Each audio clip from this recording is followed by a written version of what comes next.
Hey guys, it's RobJ here, and in today's video we're going to be doing a video on my Camponotus Herculeanus colony. Now basically they've gotten to the point where this current Outworld is large enough, but they're to the point where they can cross the PTFE, so I need a Outworld with a lip, essentially an upside down part they can't crack it with PTFE and upside down at the same time. As you can see, there's been quite significant growth, and there's some ants in the colony that are nearly as big as the queen, and they're permanently looking for food. So the only Outworld I've got that fits the bill right now is this decorated one that you might remember a video on. This fits the bill because Ants Australia internals are quite thick because they're meant for some of the Australian species, as well as that more important lip. So the two tick boxes really. It's not silly small, and I can put PTFE on this lip here like you see I've done.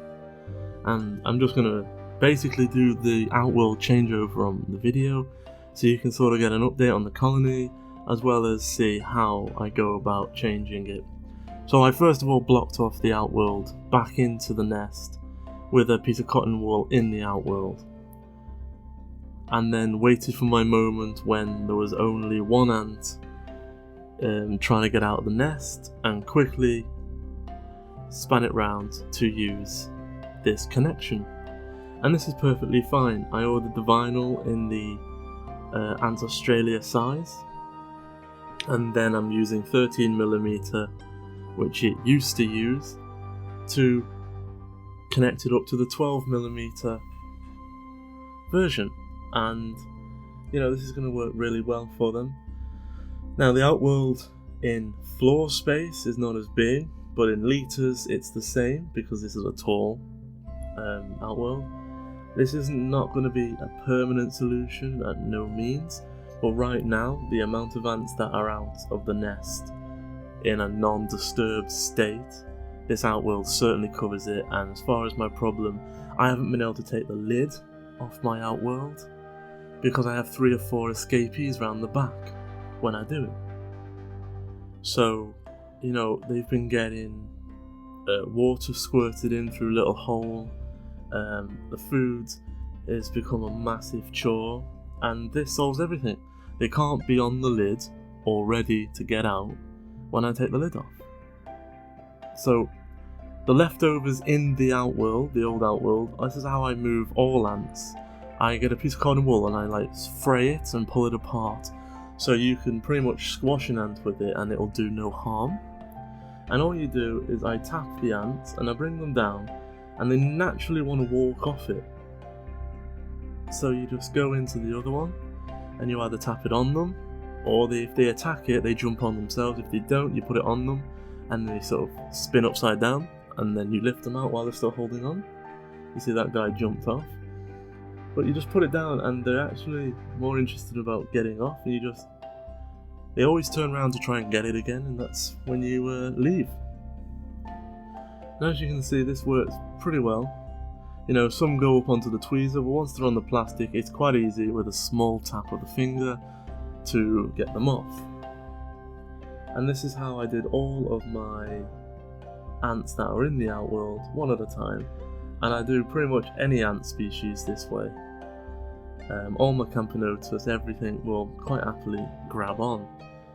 So all this attention has made my cat very jealous. So she's come over to insert herself into this progress and have a quick nosy, and yep, that passes the test. That is okay, that's a good move.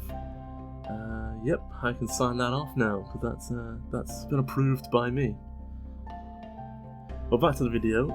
So, I was originally going to use this Outworld for a Mesa species, but they never actually got it.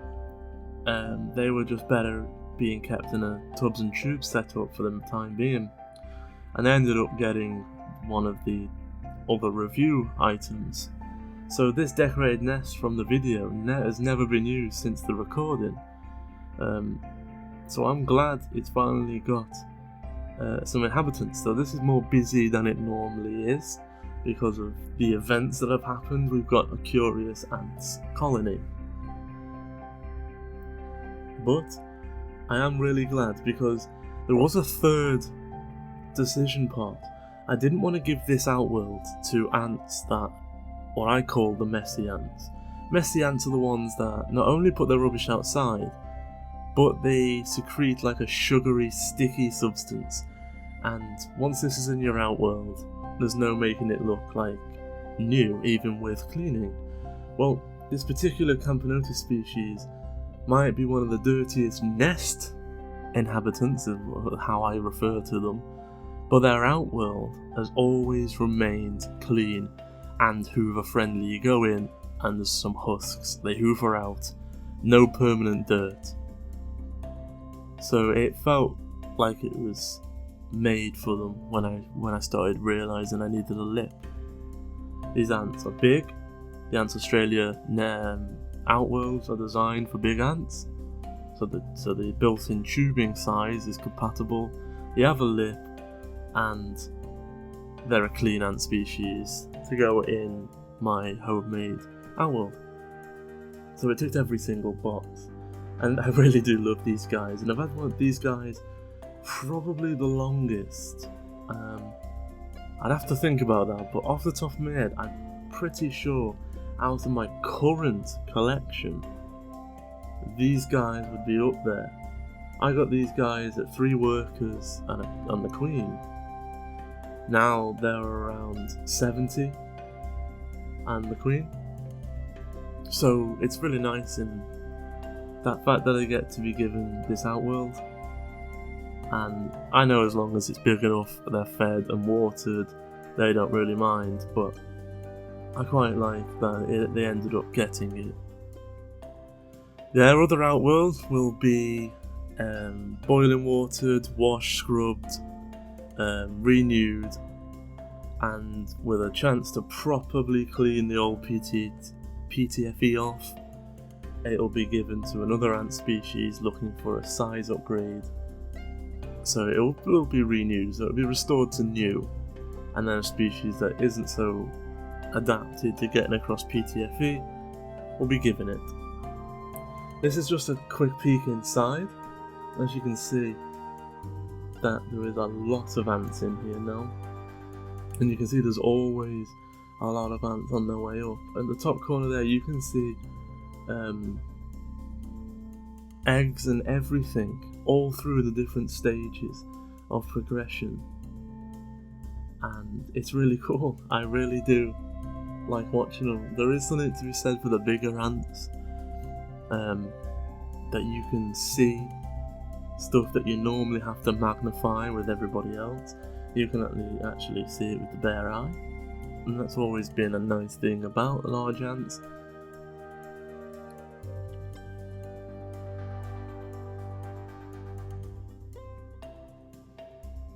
So, I hope you enjoyed this quick look and Outworld swap over update, as that is what I'm going to go with calling it. And stay tuned guys, as I'll be bringing you some more videos very soon. Thanks a lot, and I hope to see you in the next one.